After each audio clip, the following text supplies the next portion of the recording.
Okay, welcome into another lesson. As you've just seen, today we are looking at Madison Scouts 1993 snare break. First bar, we start straight away with a nice easy part. Just two hand-to-hand triplets like this. Low accents, about 6 inches. And then we diddle the second one. Then what we think about is a quarter note triplet. And.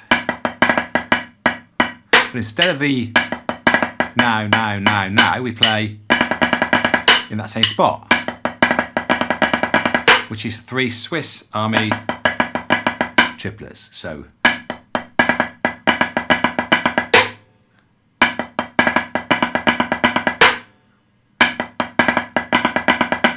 Nice and easy, right? Second bar.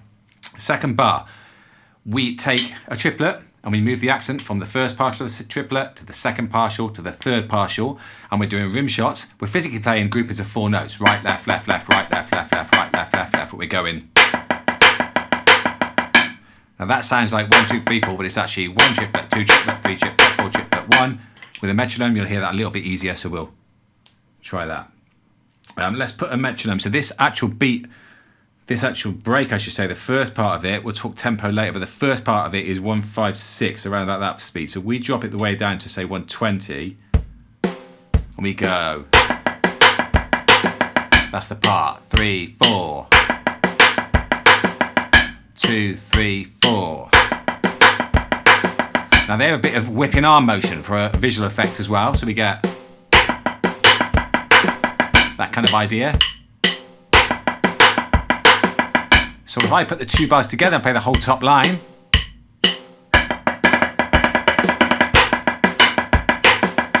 two, 3, 4.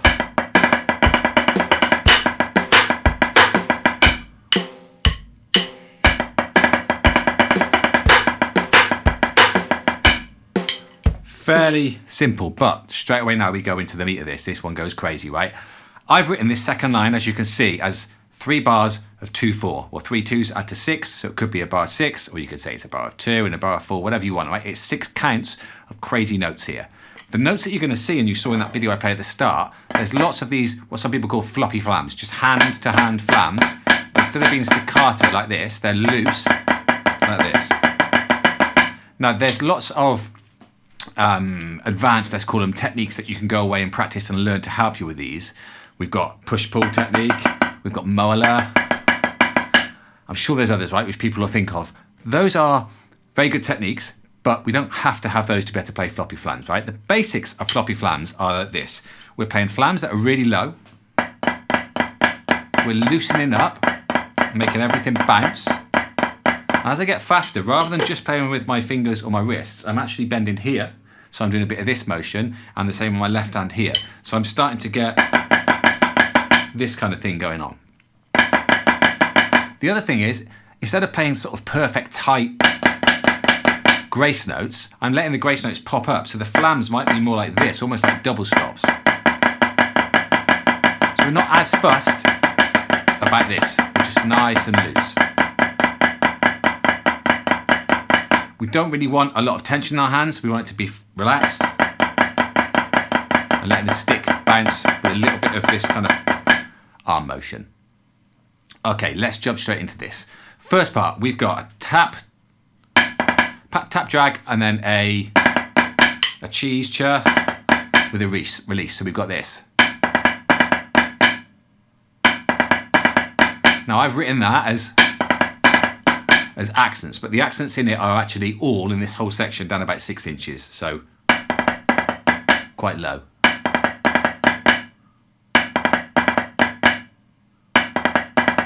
That's the first part done. The next part then, we then go straight into some of these floppy flams. So we're going to go 1, 2, 3, 4, and then a 5-stroke, a flam 5-stroke, or a cheese 5-stroke.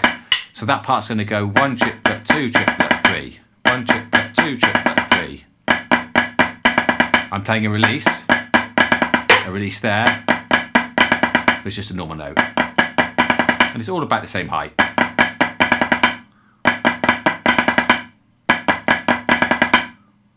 Final bar, we go, we play that release, then 2 flams, and then another 5.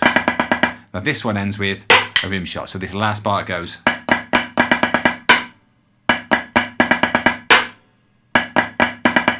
All these bars, very similar, aren't they? So if you're like me, you might need to break each of these bars separately and do a couple of things to help you remember it. I'm going to show you the thing that I did. So the first thing I did when I played all of these bars, right? I'll play all of it a couple of times so you can hear it actually. So this is actually how it would sound.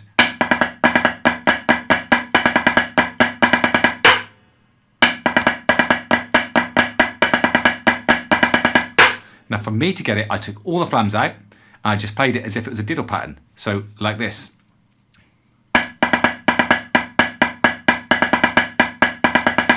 And I did that with a Met until the tune, the melody, got in my head. That's about 110.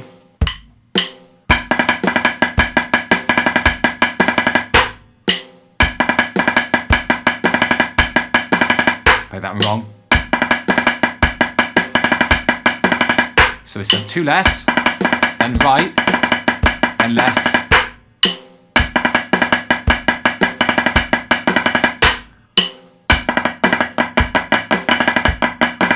That's the whole part. Now, I don't want people to be put off by that speed, right? The speed will come. You just got to learn it slow, lots and lots of times, so it gets in your head as a tune. Here's a little bit slow with the flams.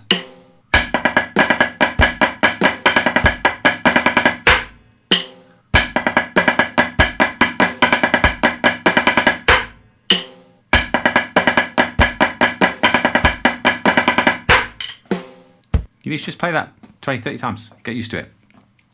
Right, that's that line done. It is quick. Speed will come. Let's go to the bottom line. There's something unusual that happens in this snare break, which doesn't normally happen. Most of the time with snare breaks, we have a target tempo and the end of the snare break. And what we're trying to do is keep as close to this as we possibly can. And they fluctuate, going up and down a little. And normally by the end, they're a similar tempo. Well, this snare break's a little bit unique in that way because it starts off somewhere like 156.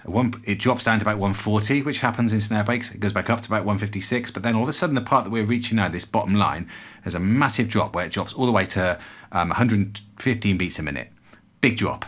Now that's obviously done as a bit of an audio illusion where they want it to feel like bang, suddenly it's gone slow, and it's getting faster and faster and faster. And the next part that we play literally starts with a slowdown and a little speed up.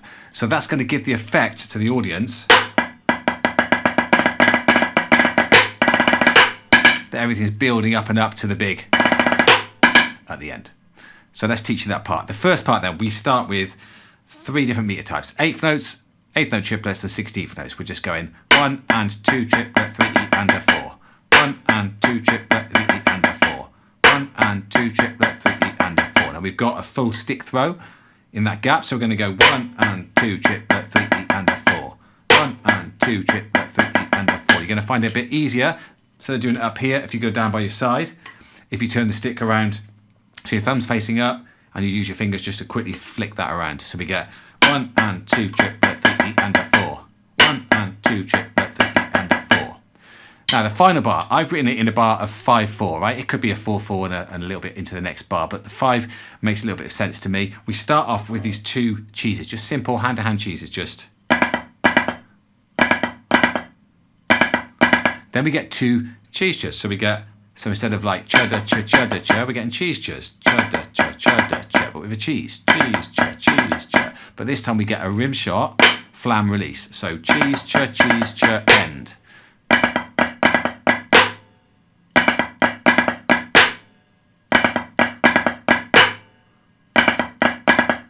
So put those 2 parts together.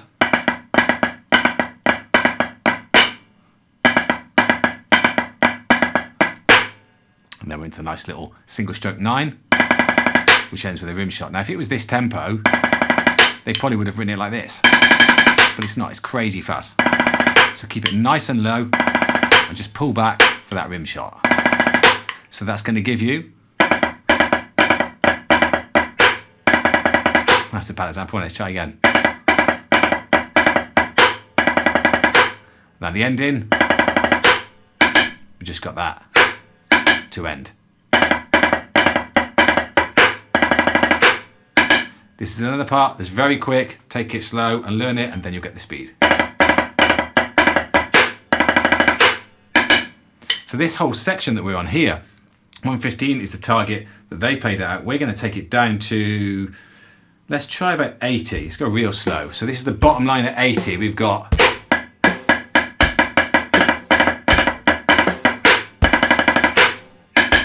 2, 3, 4.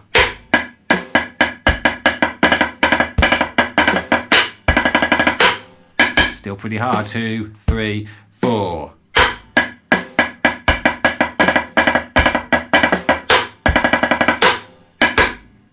Let's take the bottom line then up a bit. Let's go 94. 1, 2, 3, 4.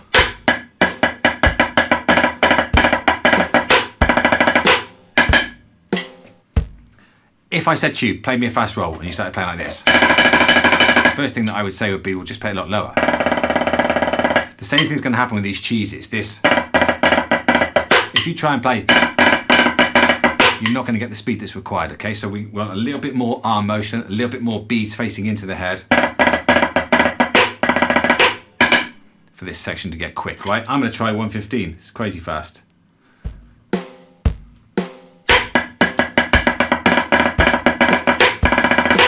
Gorgeous.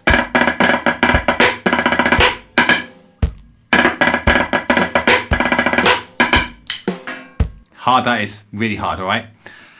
Normally at this point then, as you guys would know by now, I normally play the whole thing to a metronome, nice slow, medium and fast, then you go away and figure it out. In this case, I can't play it to the metronome because there's suddenly that big drop. So what I'm going to do is I'm going to try and play it really slow from the start, and I'm going to drop even slower in that second section. So try and hang on me, I'll play the whole thing, and you can use this as a reference for you, okay? So we're going to be looking at sort of this speed, let's just figure it out. Yeah, so 1, 2, 3, 4.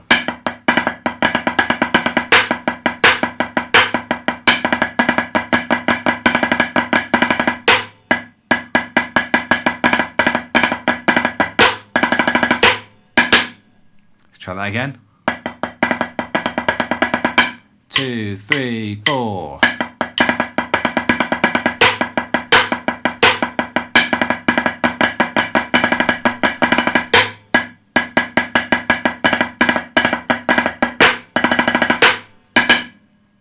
Let's try a medium one.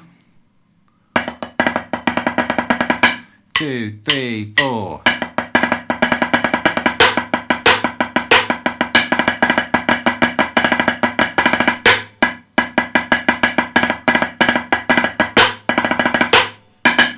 And then I would say a fast one, you want to be going for something like about 150 when you start. If I start at 150,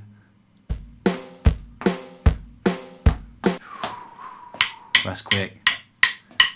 2, 3, 4.